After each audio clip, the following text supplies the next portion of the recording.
All right, my name's Kari Kutch. I did my book review on Ashes to Ashes, a book by Richard Kluger, where he goes through the history and the rise and fall of smoking tobacco and the industry behind it, the health effects of it, the trials and laws that led to where we are now.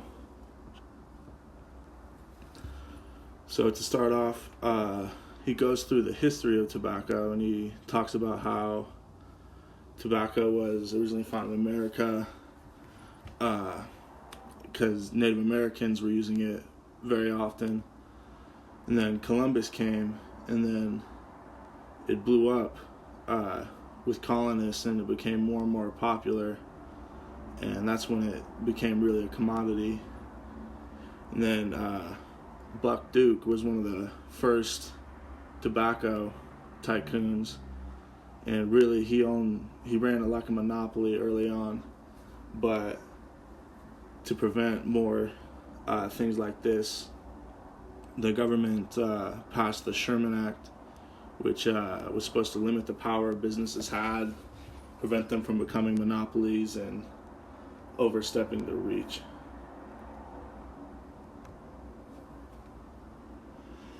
As far as advertisements go, early on, tobacco companies were pretty unchecked as far as what they did. They, once it became more of a commodity, they started to advertise it even harder. And then, of course, mascots essentially popped up to help brand these items. Like Marlboro had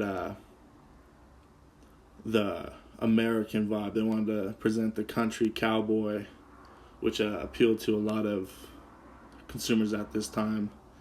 And then, the Camel brand is very recognizable nowadays, and realizing, you can instantly pick it out when you see a pack of cigarettes. And then the more they advertised, the more prices went up, more people joined the market, especially in smaller, on the lower end of the industry, because the more popular brands started to up their prices and become more premium, if you will, while smaller companies controlled the lower end of the market.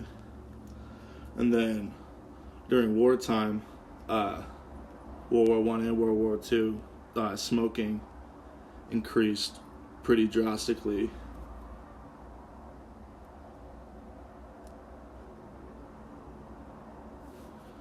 As far as propaganda, there was plenty of it that went along with their advertisements. The Surgeon General started to mandate warnings on cigarette packs to make it known that cigarettes are a public health issue. But then tobacco tried everything they could to try and counteract this drop in their popularity. So they started bringing out the filter tip, was probably the most famous of their.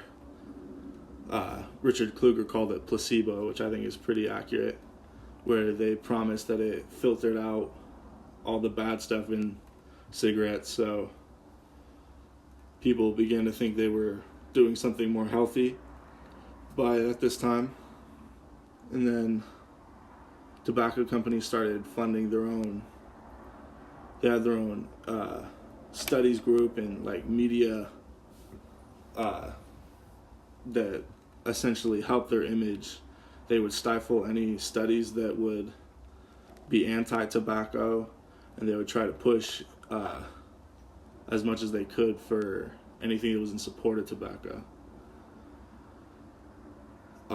As time went on, obviously more negative health effects showed up of smoking, especially habitual smoking. But it kind of got pushed by the wayside a little bit during Reagan's presidency, because he didn't want to denounce big tobacco companies, because as a conservative president, he would have been seen as anti-industry, which was one of their biggest selling points at that time. As far as regulation, started to crack down more and more. Cigarettes companies were no longer allowed to air TV ads, but big tobacco companies were still able to dodge any type of lawsuits or regulations, anything more than the warning on their box. And then they were able to dodge a lot of claims by using the Surgeon General warning on the packet, saying that since the warning's there, it must be the victim's fault if anything bad happens to them. Companies experimented with different types of cigarettes, trying to make them seem more healthy, but in the end, there isn't any real way to make a cigarette healthy. James Rapace was an asthmatic who was really the first to document the harmful effects of secondhand smoke. When he released the study, of course, the tobacco's media machine tried to tear it down and find any type of hole they could in his studies. But he ended up found evidence that there were 5,000 deaths per year that could have been accounted to secondhand smoking. And then later on, as the Reagan presidency came to be, the Surgeon General was really the only one who was speaking out, as the government was trying to turn a blind eye to it all. Then the Cipollone versus Liggett group, Mark Edel represents Rose Cipollone, and she was a habitual smoker who claims her health issues were from habitual smoking and how addictive nicotine is in cigarettes. So that was their big selling point. But the tobacco companies were able to deflect it once again because of the label warning on the box. It essentially voided them from any responsibility of their products' harmful effects. But as the retrials went on, Edel found documents from big tobacco companies that showed contradictions between their defense and what it said on the documents. So as far as the addictive qualities of nicotine.